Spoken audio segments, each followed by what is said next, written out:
And we have some good and bad news for commuters today. Transportation officials say the fiscal cliff isn't as bad as we first thought, but layoffs and service cuts are still a possibility. So what does it mean for commuters? Charlie Wojciechowski is here with that part of the story. So Charlie, it seems like a smaller deficit should be good, no?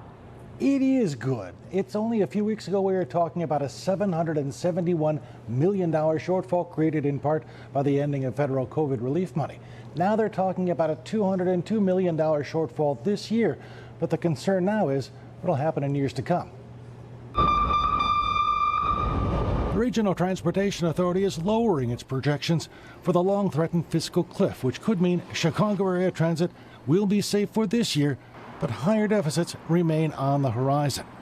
Previously, the transit services were talking about service cuts that could be as high as 40% and mass layoffs of transit employees. Now those agencies are looking at fare increases of about 10% across the system. At the CTA alone, that could account for $30 to $35 million. Other increases could bring in more than $450 million in revenue. This buys the transit agencies some time, but big deficits could have everyone talking about service cuts next year. Without an increase in state funding, the 2027 deficit is expected to be almost $780 million. In 2028, that number could top $888 million. That's why Mayor Brandon Johnson says he's looking to build a coalition in Springfield to bring in the needed funding. I've had very explicit conversations with the General Assembly as well as the governor to ensure that we are fully funding our transportation system, and I'm going to use every single tool that's available to me to ensure that we get our fair share. Now, the mayor says he'll continue to make that push as lawmakers return to Springfield for the fall veto session.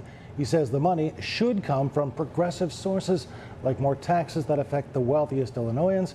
Of course, none of this is made any easier by that $2.1 billion the Trump administration says it's putting the brakes on today.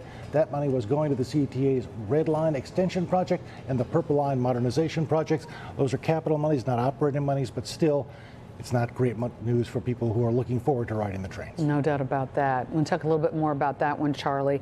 That federal funding that you just mentioned. I think we're going to have that story in just a minute. Yep, we'll get back to the Red Line funding in just a second.